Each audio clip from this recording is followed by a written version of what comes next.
আসসালামু আলাইকুম। দিন যতই যাবে ততই নাকি বিএনপির যে সাপোর্টার তারা কমতে থাকবে। বিএনপিতে নাকি ভূমি, চাঁদাবাজি, দখলবাজি, অপকর্মতে ভরে গেছে।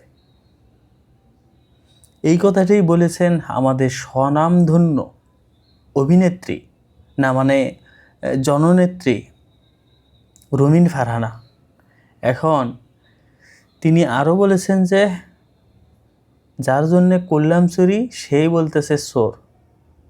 যার জন্যে এতদিন তিনি অপদস্থ হয়েছেন, থানা মামলা, এত মারামারি, তর্কাতর্কি, টকশোতে হট্টগোল, থানায় হট্টগোল, এই সব কিছুর পিছনে রুমিন ফারহানার অবদান কি?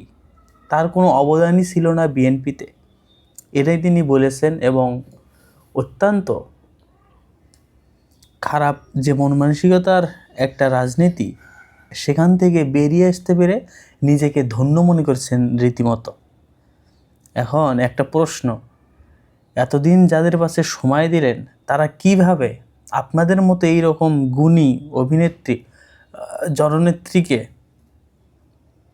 দল থেকে বহিষ্কার করতে পারলো? কাজটা খুব অন্যায় হয়েছে আপনাদের বিরুদ্ধে। তো এটা বোঝেননি? এত 17 বছর ধরে একটা দলের পিছনে ছুটেছেন, দেখলেন না? মানুষ একদিন, 2 দিন, 1 বছর, 2 বছর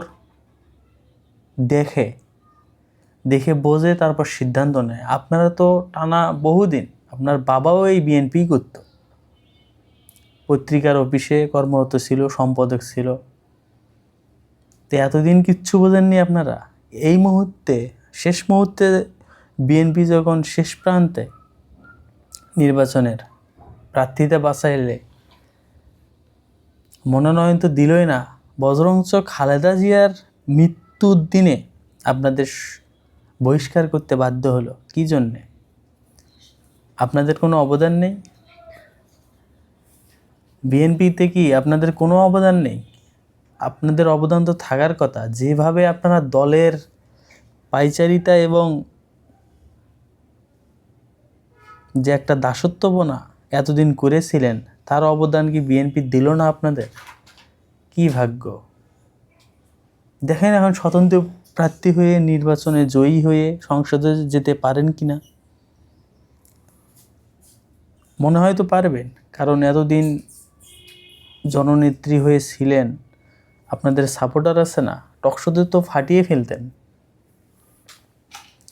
দেখেন, জনগণের ম্যান্ডেট নেই এই সরকারের, এই অন্তর্বর্তী সরকারের এবং তার উপদেষ্টাদের। এরা তো খুব বড় গলায় বলতেন। দেখেন আপনি ম্যান্ডেট নিয়ে আসতে পারেন কি না, নির্বাচনে সংসদে যেতে পারেন কি না। নির্বাচনে জয়ী হওয়া কি চারটিখানি কথা? সাপোর্টার তো অনেক।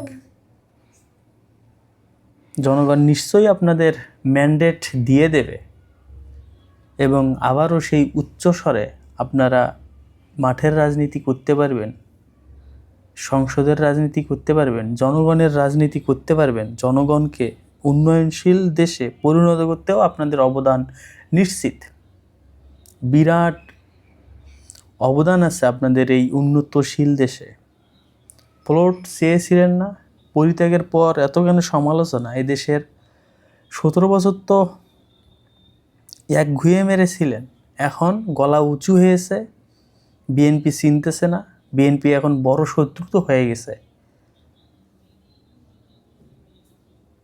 সাথে একটু আসর পড়ছে আর বিএনপি পর হয়ে গেছে। বিএনপি এখন ভালো না। বিএনপির আচার নীতি নির্ধারকরাও ভালো না। এতদিন খুব ভালো ছিল।